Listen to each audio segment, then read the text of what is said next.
State Representative Brad Halbrook here, along with my colleagues, Representative Miller and Caucus. Good evening, everyone. Good evening. Hey, guys. Hello, Bradley. Hey, Chris, you look like you're in the shadows there tonight. You got any lights turned on? I don't know. I look better in the dark.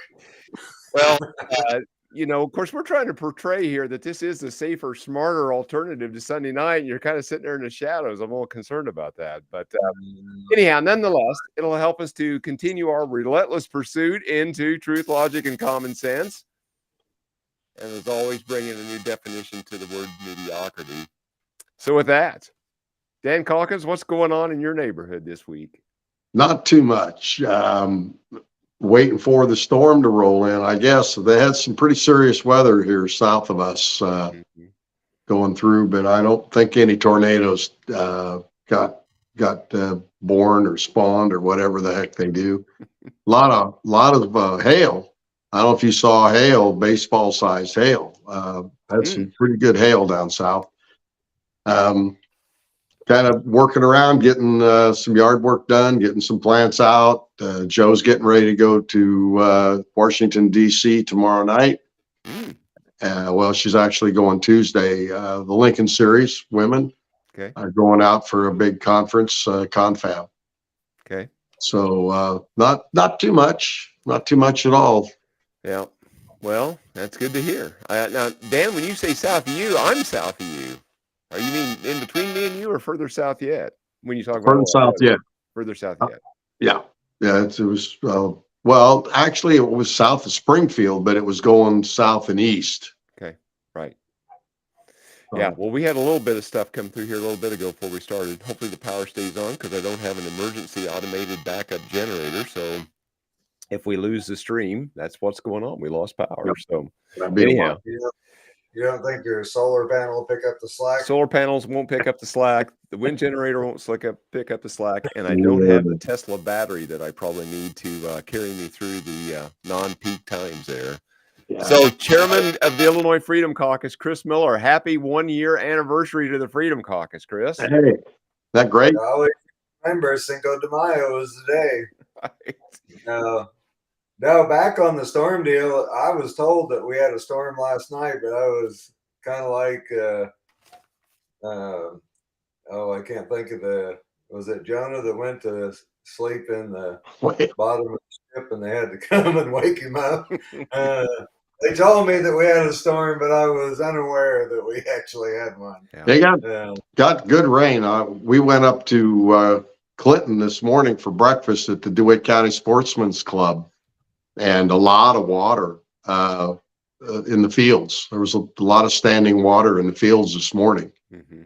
So no, we had about an inch here at the farm and over in Baldry County and Douglas County. They were saying they had a couple inches over there, and it came pretty fast.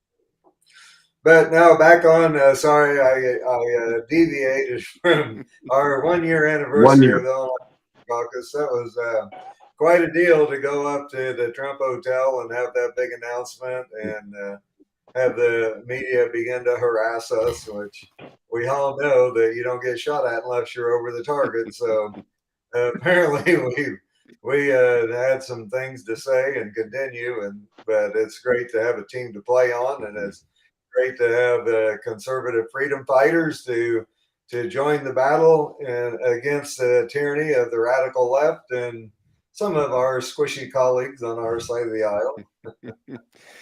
Well, this is going to be the week or the next 2 weeks to decide kind of how squishy or not folks are in Springfield, how much of a spine people will have, and just what it's going to look like 2 weeks from today when hopefully we've got the business of the people done and we have adjourned for the spring session. So it's going to be kind of a brutal couple weeks, but I'm glad that I'm Chris, that you engaged and brought the Freedom Caucus to Illinois, and just really wasn't sure what that was going to be like, but I think it's turned out, and it's turning out well. Yeah.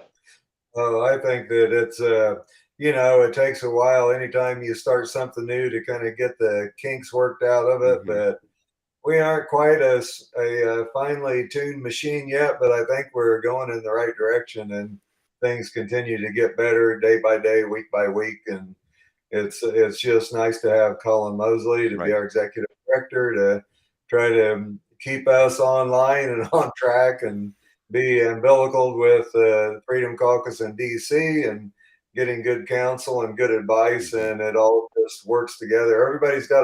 Everybody brings a piece to the puzzle, and when you put all the pieces together, then hopefully it turns out to be a beautiful puzzle. Right. Well, we do work. We do work in the puzzle palace, so we need. We do. It's an excellent observation you make there, Brother Albrecht. Well, and you mentioned Colin Mosley. For those who don't know, he's our state director. Kind of ties this all together between us here in Illinois and the network across the nation. And we got the opportunity to attend his wedding a week ago yesterday. Wow, it seems like a long time ago, but it seems just a week ago yesterday. And so he's back from a week-long rest and relaxation, and so hopefully he's ready to come back to work at Springfield and help us get across the finish line. Yeah, it was good to see him yesterday at the Capitol. His bride came to the prayer meeting. That was it was exciting. I thought it was a lot of energy yesterday afternoon. Yep. You know, normally you get people in there, you know, coming into the Capitol and making noise and giving speeches and you know, clogging the place up. But you know, the event that we went to, the Turning Point event that we went to yesterday, was full of positive energy. Yeah. A great crowd. And you know, the fellow on the ram's horn was good, and the ladies on the drums, you know, they had the little drums, and people were, I thought, great spirits, and just full of positive energy as we prayed to you know, help bring the state back. Yeah. I was disappointed Albrecht didn't bring a tambourine. That would have been the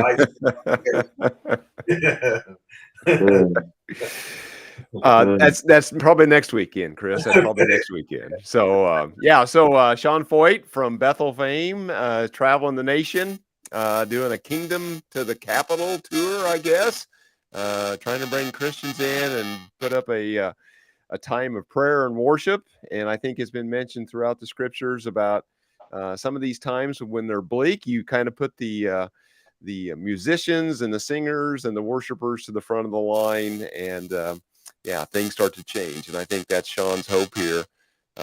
Guys, I'm just gonna dive into this. Galatians 6:9, it says, and I like this translation, the New Living Translation. It says, so let's not get did I say that? Yeah. So let's not get tired of doing what is good.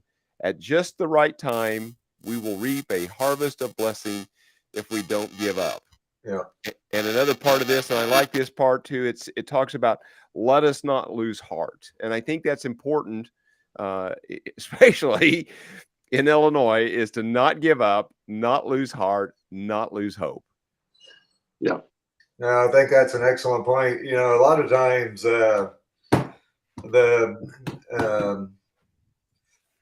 when it gets the bleakest, it's right before a great victory happens. I know that my mom put a quotation. I can't remember what it was from, but it went something like, on the plains of hesitation, bleaks the bones of countless millions. The eve of victory laid down to rest, and resting died. Don't put it off, do it now. And so, and that's going way back. That's going back 50 years, but that always stuck with me.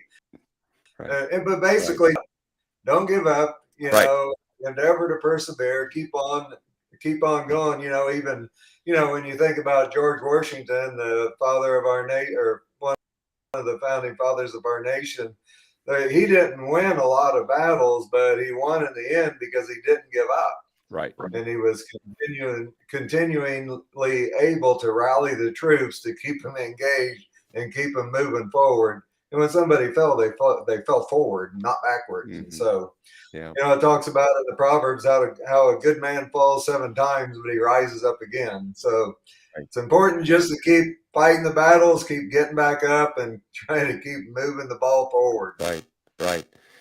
Hey guys, and just in time, we've got one of our Freedom Caucus members that's joining in the battle. We're going to bring on Representative David Freeze. David, Hey. welcome. Welcome. Good evening. Yeah, sorry it's a little late. It's okay. It's the never-ending to-do list. My wife had me doing something, and it took a little longer than anticipated. So I apologize, but I appreciate jumping on. Yeah, well, that's fine. So, David, we were just kind of going around, kind of talking about the current happenings in Springfield and around the Capitol stuff that happened yesterday, and kind of what's going on in your district this weekend and this week. David, I know you were in Springfield. All of us were there for 3 days, but I'm sure there's still stuff with family and work and district activities. So, what's going on in your neighborhood, David? Oh, in my neighborhood, well, it's a gardening time. Everybody's trying not. I mean, you know, Chris is a farmer. He knows everybody's trying to get the crops in, and that's what the farmers, the home gardeners as well. We're trying to get ours in. Mm-hmm. Thank goodness. Well, the only thing that's going on of any controversy is Waterloo. They still have a couple girls that are trying to identify as boys and using the boys' bathroom. Oh, But other than that, everything's nice. Well, it was interesting. I watched, you know, YouTube, you could find anything. And I think if you think it's all on YouTube, don't go to TikTok because it's even worse there. But Can't imagine. there was a couple of comedians I watched briefly last week, and I'm not sure where they were from. They had a Southern accent, but they said God made 2 genders and Democrats made up all the rest. Yeah. That's good. That's good. Well, last I checked, you're either a double X or an X and a Y. And I don't think they've expanded that beyond that. Right. So, hey, let's talk real quick about Springfield. And we were there 3 days last week. Thankfully, not a lot of bills moved. I don't know if there was maybe a dozen, maybe all week, or maybe a few more. I'm not really sure. But we kind of had one interesting bill that would mandate electrical vehicle charging to be installed into new home construction and multifamily home construction. And you know, that was kind of interesting. They want to continue to do what one of the things that Springfield does best is mandate stuff on individuals and businesses and other units of government. I know we talk a lot about that. So that was kind of interesting. We mandate stuff that nobody really cares about or nobody wants too. That's another interesting caveat, because I don't know about you, maybe some places in the more metropolitan areas, but down here where I live, I have to drive around a lot to find an electric vehicle anywhere, and I definitely haven't seen any charging stations. Yeah. So I actually had a very good conversation with the realtors on that issue, and that bill was a lot worse than what actually went through. Initially, they wanted to. What went through was that we just had somebody, whoever builds a new home, has to put in a conduit. You know, before they actually had to make sure that they had wiring and the actual charging station and the whole shebang. So. I mean, it's frustrating because it is a mandate, but it's good in the sense that it's not nearly as bad as it was, you know, which is crazy as it sounds. You know, we're happy the bill's not as bad as it could have been. Which, that's where we find ourselves. That seems like that's a common piece of conversation. Is this bill's bad, but it could have been a whole lot worse. Yeah. I mean, it is. That's strange, but I mean, this is what we deal with. Is, you know, they come up with these really bad ideas, and then the lobbyists get involved, and maybe a little bit of common sense gets sprinkled in on top of all that, and we sit there and we go, well, we're not voting for it, but dang. This thing started out as just one of the most atrocious bills you could ever want. Right.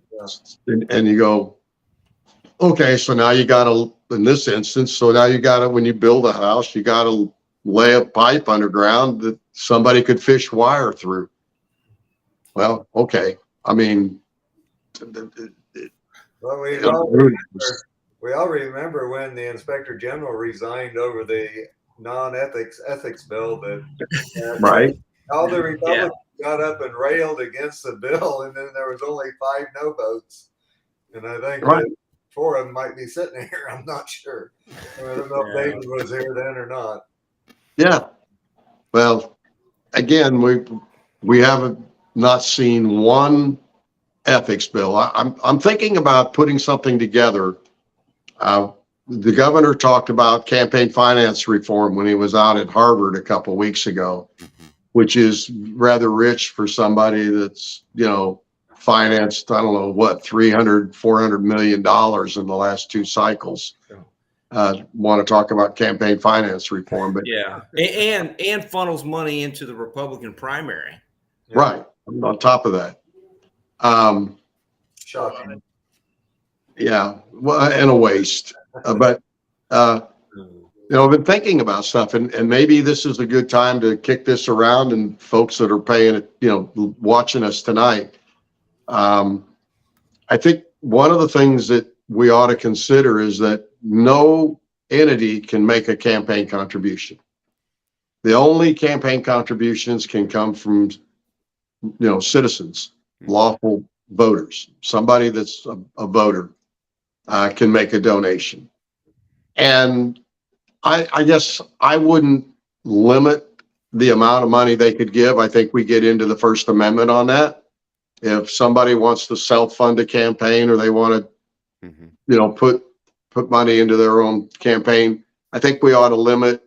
I think there already are some limits, and maybe it's $50,000 or to some extent that an individual could give to a particular candidate. But then you have to go a step further, and you have to, again, by making it only a voter can make a donation. A campaign like ours, my campaign fund, can't give money to another candidate. So we get around this money laundering that we see, where an entity, an individual gets tapped out, and so then they give money to another candidate, a campaign fund, and then that campaign fund turns around and gives the money to the candidate. We saw this, and there was an instance where one of our Democrat friends, so to speak, got $266,000 in the last 3 weeks of the last election cycle, and gave $240,000 of it away, like within days. I mean, clearly money laundering, because whoever gave her that money couldn't give it directly to the candidates they wanted it to go for. And so this is something common sense. Don't know if it'll ever work out, but I think there ought to be limits. We need to find a way to get around this influence peddling that you see Mr. Madigan and his friends, 4 of them are convicted now. Mr. Madigan will go on trial next, for influence buying. And so the IEA can't give money. Well, okay, Local 150 can't give money. So neither can the NRA or whoever.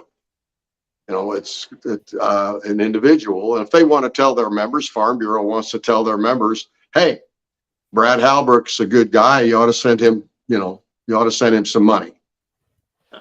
Then it's up to the individual Farm Bureau members to write a check to Brad or come to your fundraisers.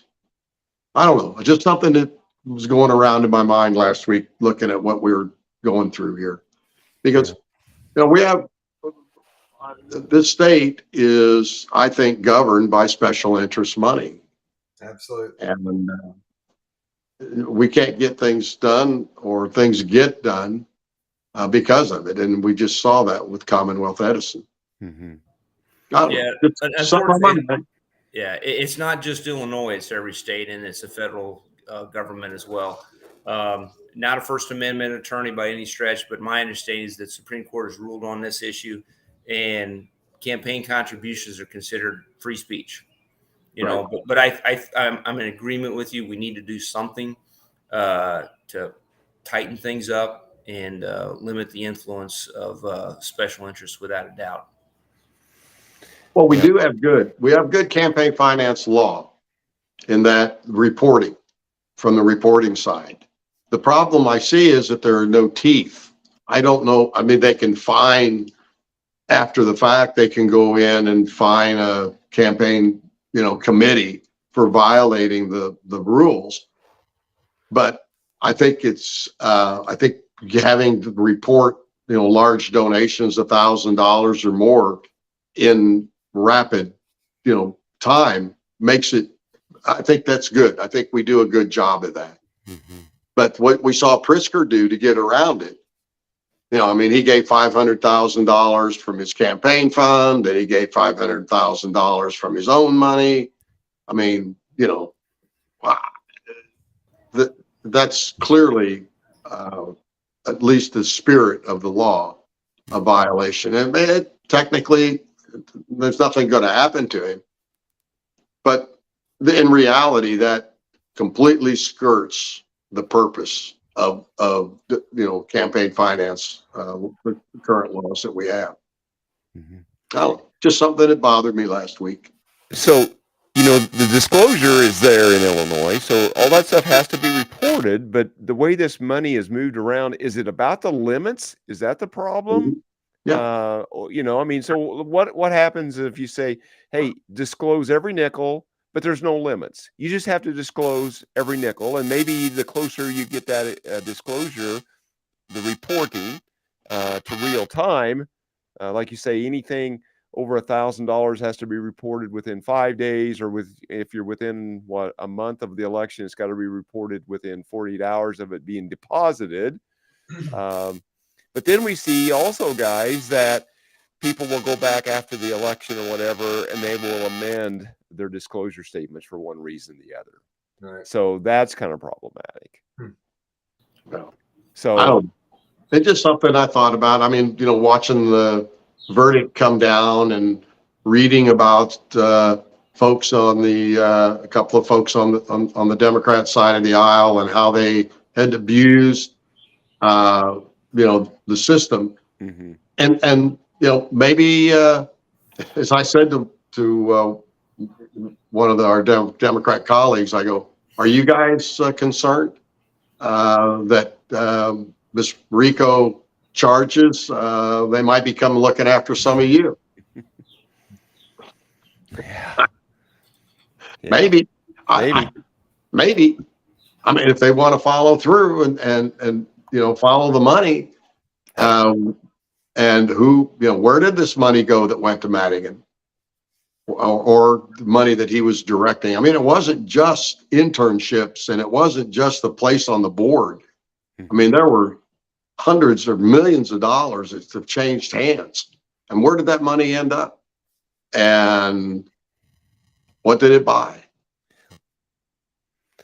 Well, no doubt special interests have a big role in what gets done in Springfield, whether it's public sector unions, private sector unions, or you have a monopoly here with the utility company. They have a lot at stake, and the special interests run the day in Springfield. I think, guys, I guess as I've talked to some others here this weekend, as we've kind of reminisced about the 1-year anniversary of the Freedom Caucus. And if there's a state in the nation that needs to have a Freedom Caucus, Illinois should be that state. But yet there's some deep red states that it's kind of hard to believe what some of those Republicans are voting for there, also the stuff that they're moving. But, this corruption stuff. And guys, we've got 2.5 or 3 pages of bills, of ethics bills, anti-corruption stuff that's been filed over the last several years, and none of them get the light of day. Never get a committee hearing. Right. Well, and it'll be interesting to see what happens next. Mr. Madigan is obviously the next one up. They've gotten these 4 convictions. Will any of those people now want to try to save themselves some, serious consequences and start talking about their relationships and just how the machine worked? Mhm. And we'll see. But if I were Mr. Madigan, I'd be quite concerned at this point. We'll see. We all thought that he was untouchable a couple of years ago before all this broke, Mhm. and maybe not. Maybe he got a little careless with his friends.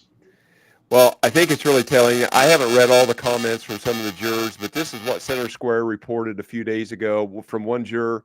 It says, "We're tired of the political corruption. We're hoping this is the first step." Mhm.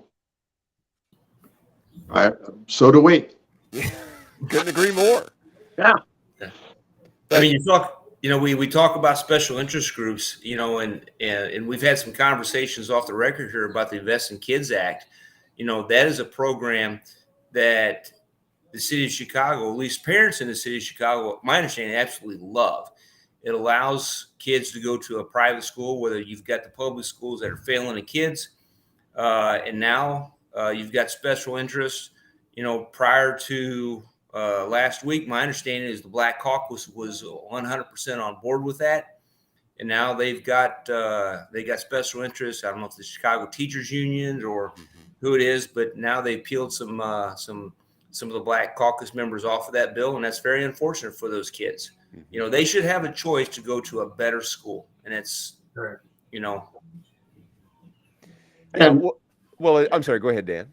Well, I was just going to say, and if you were to look closely at our friends on the other side of the aisle, many of them benefited greatly from scholarships, and some of them send their kids to these private schools, i.e., Speaker Welch sends his 2 kids to a very I say expensive private school. Both his kids go because he's able to pay for it. He and his wife both, have jobs. I think she's a judge now, was an attorney, and they can afford it. But you look at these predominantly single family homes where mom is, the head of the household. She's making $17, $18 an hour, trying to keep a couple of kids going. And they're locked in a neighborhood school where I'm going to be generous. 10% of the kids can read and do math at grade level. And she wants something better for her family, for her children. And the scholarship is the only way that family could afford it. And we've heard arguments, all kinds of arguments about it, but the truth is that it is a kind of a first come, first serve, that the schools don't get to pick who gets the scholarship. It's these entities that are handing out the scholarships. And I heard one of the opponents talk about it. Well, this is just a way for private schools to recruit athletes. They can go out and offer these athletes a scholarship to come and go to their private school. That's not this program. The schools don't pick who gets a scholarship. I mean, it's completely bogus. And, I'm sure I don't know who's putting that out, that poisoned the mind of one of our members to think that that's the case. Yeah. I mean, my understanding, it's a lotto system. It's purely Right. random. Right. Yeah. Yeah. Yeah, but okay, you asked the question rhetorically, who's putting that out? I mean, we know who's putting that out. It's the opponents of this legislation that would actually help the kids in need. Yeah. Well, and would it be fair to say that the kids and the families that are most in need of this, voted Mayor Lightfoot out, and then they voted Mayor-elect Brandon Johnson in, and you know, I mean, these, you know, and yet they keep voting for their state reps and state senators that are working against this legislation. I just don't get it. I think the new mayor is against it. Mm-hmm. That's what I think David was referring to. Right. With the election of the new mayor, he's a Chicago Teachers Union. I mean, that's how he got elected. They dumped a ton of money in his race. Mm-hmm. And workers. I mean, they had their members out knocking on doors and making calls and securing ballots, for him. That's how he got. That's the only way he got elected. Otherwise, Paul Vallis would be the mayor-elect. Well, and I think we talked about this a week or so ago when we were talking about the new mayor of Chicago, but 50 plus Democrat legislators, state reps in Springfield have received money from the same teachers union that funded Brandon Johnson to victory. So, yeah, that and you give somebody $5,000 for their reelection campaign, $6,000 for their reelection campaign. That's a good chunk of money, but it's not 60,000 or 250,000. And I think that's where things get sticky. Yeah. I don't know. And this whole thing with Madigan, and the convictions. The Democrats didn't think those folks were getting convicted, by the way. They were firmly convinced they weren't going to go down. Well, they say that Illinois has the best politicians money can buy. Yeah. And everybody gets 2 terms, right? One in office and one in jail. Hey guys, we probably ought to wrap this up. We got a busy couple of weeks ahead as we head towards May 19th adjournment. We've not talked yet about that. Well, we have spent a fair amount, and I think it's school choice bill. I think we've seen another state in the East, maybe it was North Carolina just this week, signed on to some school choice legislation, where we have the nation, states across the country that are adding school choice options. Once again, Illinois is going the opposite direction. So anyhow, we got a big budget stuff to deal with. We got probably a whole bunch of election law to deal with. Hopefully something will surface with ethics and corruption reform, Medicaid, the Medicaid. Hey, we talk. I want to touch on this. I want you guys to comment on this. We talked about this Medicaid for illegal aliens, and when this program was started, 4 years ago. They estimated the program to be $20 million, I think was the number. Right. Yeah. The end of March, the agency that's in charge of this in Springfield says that this program in the next fiscal year would be $990 million. We kind of joked about that, right? Why didn't they just say it was going to be $1 billion? Well, it just sounds like an expensive program. Less than $1 billion. Less than $1 billion, right? What's $1 billion? $990 million. Well, the report that came out Friday says the estimate now is $1.1 billion. Right. Yeah. Well, the bad part about this, Brad, is that the governor put $230 million in the budget.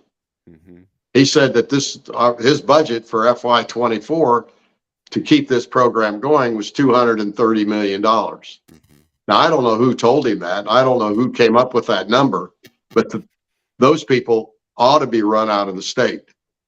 I mean, if I were if I were in Prisker's place and I formed my budget on this estimate that whoever it was that told him that, and they were off by 4 times, they were off 400%.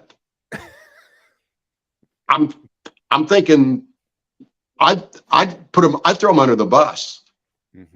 If it were me, I'd say Chris Miller told me it was only going to be $230 million. And anybody wants to hire Chris Miller, he's available.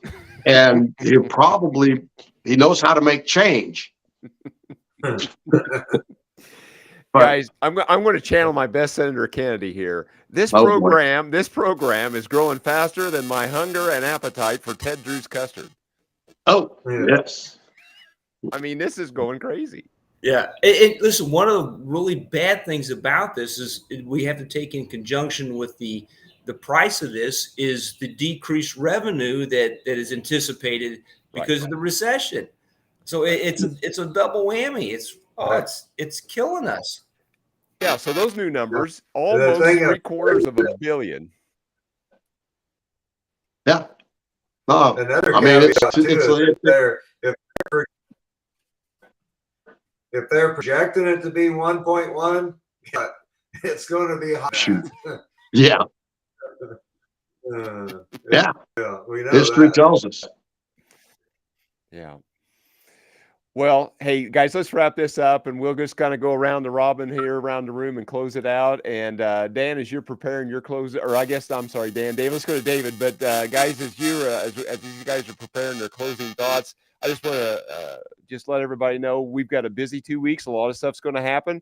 Guys, we've talked about this in the past, that these big bills that are really controversial never come out until the sun goes down or late at night or in the wee hours of the morning. We don't have any holiday weekends to work through like we have in the past, but you can bet this big stuff is not going to come out till late at night. And I would anticipate this Thursday, Friday night, we're going to have some late nights. And next weekend, as we head towards the adjournment date, it'd probably go into Saturday morning. I hope not, but past history has been kind of indicative of future results in this situation.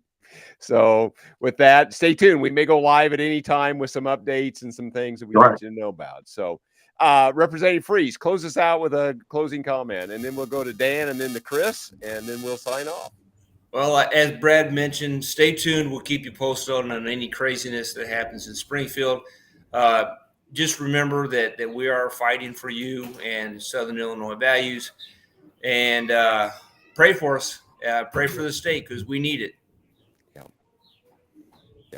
That's great. Not much to add to that. Thanks, David. That's really good. We'll be looking for some legislation. I know the next few days, working on the McLean County Airport Authority legislation. We'll see what's coming down on carbon sequestration. I don't know if they're going to want to move anything with that. The budget, obviously, as in the past, I don't imagine anything will be different. We'll get a 18-inch tall stack of paper at some point, Thursday a week, and vote on it Friday at some time. Another 3,500 pages of nothing but overspending and trailer bills to fix. They just can't. It's a lack of. It's just a lack of working together and trying to be transparent about what they're doing. It's all done behind closed doors. Yeah, and a budget that we would have zero input in. Yep. Correct. Yep. Thanks, Dan. Chris? Well, I know I'm looking for the pulled pork sandwiches that we're going to have all week this week, with all the pork products that are going to be added to the budget. And like you say, at least we've seen this movie before, and we know what's coming. That we know that at least 2 or 3 nights, most likely, we're going to be passing all kinds of bad bills between midnight and 6 a.m. And so if you can't sleep or you're up early, you could tune in and watch your government in action. And but we know what's going to happen, and we aren't looking forward to it. But like Dan said, we're going to get a 2,000 or 3,000 page budget that nobody's read, that none of the people on our side of the aisle have any input in. And so I would guess that you could probably anticipate a no vote from the Freedom Caucus members just on principle alone. But, and by the way, this is no way to run a government. And I think that the public should be outraged that this is actually the way that this all happened year after year after year. And it's time for that to change. But stay tuned. Stay tuned. And you're right, Chris. I mean, people ought to put no votes on these bills for the complete lack of transparency. I mean, this is going to be a $50 billion budget, plus or minus, and we're going to get an hour to look at it. Okay. And people just need to vote no against that stuff just because of that. But probably won't be the case. All right, guys, we're going to hit the outro and say goodnight, and we'll hopefully talk to you Tuesday night, if not sooner, or again later in the week as things develop. Have a good evening, everyone. Okay. All right.